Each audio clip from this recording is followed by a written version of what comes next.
안녕하세요. 법승TV 이승우 변호사입니다.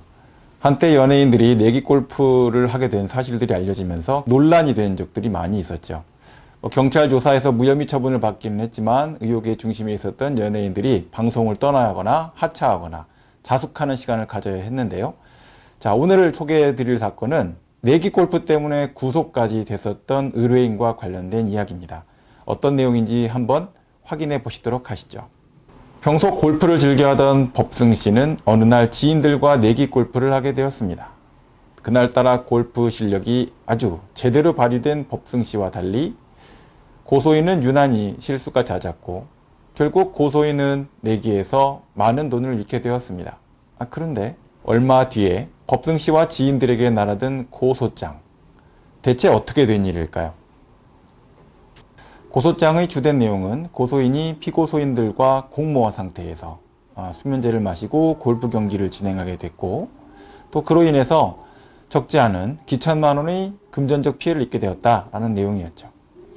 이 말을 신뢰한 수사기관은 고소인의 말에 따라서 수개월 동안 내사 과정을 거치고 법원의 압수수색 영장까지 받아서 그리고 또 구속영장까지 청구가 되었는데 구속영장에 대해서도 한 번 기각 후에 영장이 발부되는 일이 생기게 되었습니다. 하지만 하지 않은 일에 대해서 했다고 할 수는 없지 않겠습니까?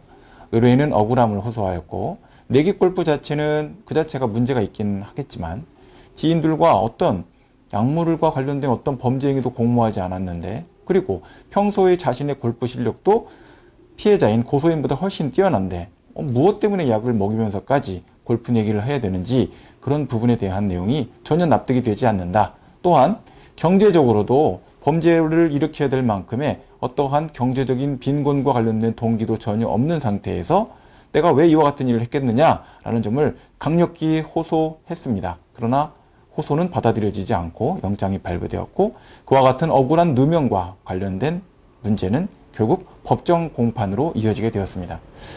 이게 억울한 누명이었을까요? 아니면 계획적인 편취였을까요? 판사의 머릿속을 괴롭혔던 질문이었을 겁니다. 내기 골프에 불과한 것인지 아니면 불법 사기 골프인지 또는 불법이 아니라고 하더라도 이것을 도박죄로서 처벌해야 될 문제인지 아니면 일시적 오락 수준을 넘어서지 않는 정도의 내기 골프라고 봐야 될 것인지 그 기준과 관련된 연령, 직업, 재산, 시간 등이 종합적으로 모두 고려되어야 되는 그런 아주 쉽지 않은 사안이었습니다. 하지만 제가 담당했었던 이 사건은 골프 자체의 내기성, 자체는 도박성 이것이 문제가 되는 사안은 아니었습니다. 의뢰인과 지인간 사이에 약물이 개입이 되었느냐, 약물을 이용한 골프 도박이 있었느냐라는 것이 쟁점이 되었죠. 그래서 의뢰인에게 적용된 혐의도 도박죄가 아니었고요. 혐의 자체는 사기죄가 적용된 사안이었습니다.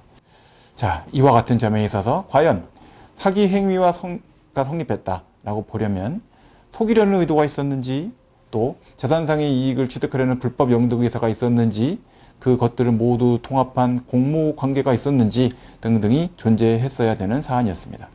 그런데 이 사건이 진행되고 있었던 시점이 작년이었고 당시 공교롭게도 바로 직전에 코로나 사태가 전국적으로 확산되는 그 시점이었기 때문에 구치소를 들어가고 나오는 문제도 간단치가 않았고 구치소에서의 접전 시간 자체도 상당히 제한을 받는 일들도 많았습니다. 이렇게 의뢰인과 어렵게 만나서 유리벽 너머로, 보통은 유리벽 너머로 만나는 일이 없는데 최근에는 코로나 때문에 서로 유리벽을 두고 여러 가지 굉장히 많은 제한을 받으면서 장시간 동안 접견을 해야 되는 경우들이 많은데 그 의뢰인의 진술을 바탕으로 해서 직접 현장을 방문해서 현장에서 걸어보기도 하고요.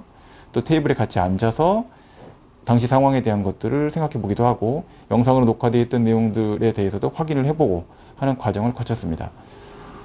법원의 입장이나 검사의 입장은 이미 구속영장이 발부되고 또 압수수색 영장이 2번 이상 발부된 사안이므로 이 내용 관련해서 더 이상 다툴 만한 혐의 유무가 있느냐라는 입장이었죠. 그렇지만 저는 현장에 가서 의뢰인의 말을 들어본 것을 직접 실험해 보면서 의뢰인의 말대로 이게 진행될 수 있는 것인지에 대한 근본적인 좀 의문이 있었고요. 또 제출되었던 여러 가지의 액체들, 이 담겨져 있었던 도구들과 관련해서도 뭔가 석연치 않은 점들이 많이 존재한다라는 생각을 좀 많이 하게 됐습니다. 최종 결과와 관련해서 저는 일단 밖으로 피고인이었던 제 의뢰인을 꺼내야겠다라는 생각을 했고요. 그의 가장 중요한 부분은 보석을 받아내겠다라는 점이었습니다. 보석과 관련된 내용들이 무엇이 필요할까 생각했을 때 국립과학수사연구소의 보고서를 해석할 수 있는 중요한 척도가 필요하다라고 생각을 했습니다. 근데 그 척도를 국내의 문헌으로는 찾기가 어려웠죠. 이 사건과 관련해서는 근본적으로 다른 여러 가지 기망수단이 존재하지만 약물 자체가 존재했느냐, 약물이 어느 정도 존재하였느냐, 이 부분에 대한 국가수의 증거를 가지고 그 보고서의 결과 내용 자체를 붕괴시키는 것이 중요했습니다. 국가수는 대한민국 법원에서는 절대적인 신뢰를 받고 있는 권위 있는 기관이기 때문에 일반인이 통상적인 주장을 가지고 의문을 제기하는 정도 갖고는 굉장히 여러 가지로 흔들 수가 없습니다. 결국 권위 있는 해외의 자료들을 찾아서 그 자료들을 재판부의 이해의 편의를 위해서 신뢰도 있게 번역하여 제출하는 것이 필요하고요. 성공적으로 이와 같은 내용들이 진행이 돼서 제 의뢰인이었던 피고인 본인은 물론 제가 선임하고 있지 않았었던 다른 공동 피고인들도 같이 보석을 받게 되는 결과가 있었습니다. 구속 과정에서 최초로 있었던 증인신문이 있었는데 증인신문이 어찌나 치열했는지 3명의 증인을 상대로 해서 하루 종일 증인신문이 이루어졌습니다. 그와 같은 집중적 심리를 통해서 생각보다 많은 정황적인 증거들이 밝혀질 수 있었습니다. 하지만 그 정황적인 증거들만 가지고 궁극적으로 공소 사실을 탄핵하는데 결정적인 충격을 가할 수 있느냐, 그런 문제로 볼 수는 없고요. 결국은 두 가지가 결합돼서 국가수의 리포트 내용을 가지고 해당되는 내용에 대한 기망사실을 인정할 만한 약물의 존재를 충분히 증명했다고 볼 수가 없다.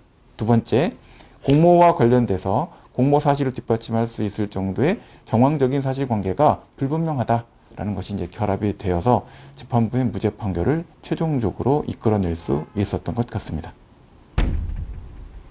이 사건 관련해서 제가 기억이 나는 이유는 가장 큰 것은 아무래도 의뢰인들로부터 전달받는 에너지가 컸던 사건이었다는 점일 것 같습니다. 가족들이 의뢰인을 믿어주는 그 마음을 한 번도 놓치지 않고 계속해서 보여주고, 그런 믿음 자체가 추상적이긴 하지만 제가 생각할 때는 수십 년간 옆에서 봤었던 가족들의 입장에서 그 의뢰인을 믿는 마음이 강력하다는 것은 그만큼 그 사람이 믿을 만한 이야기와 생각과 경험과 행동을 하고 있는 분이라는 그런 간접적이고 정황적이긴 하나 굉장히 강력한 심증을 주는 그런 부분들이 있었고요. 직접 대화를 나눠봤을 때도 그분도 사실관계가 근본적으로 흔들리는 형태나 또는 믿을 수 없는 형태의 증거자료 또는 진술 자체를 하지는 그런 성향이 전혀 아니었기 때문에 시간이 흐를수록 저의 의뢰인에 대한 또는 사건에 대한 신뢰도는 점점 더 깊어졌다라고 생각이 많이 듭니다. 자, 오늘의 법승TV와 관련된 내용은 여기까지고요. 더 궁금한 내용이 있으시면 댓글을 달아주시면 그 내용에 대해서 제가 또는 저와 같이 일하고 있는 여러 변호사들과 전문가들이 그 부분에 대한 가장 합리적이고 논리적이고 그리고 경험 법칙에 부합하는 답을 달아드릴 수 있도록 노력하도록 하겠습니다. 감사합니다.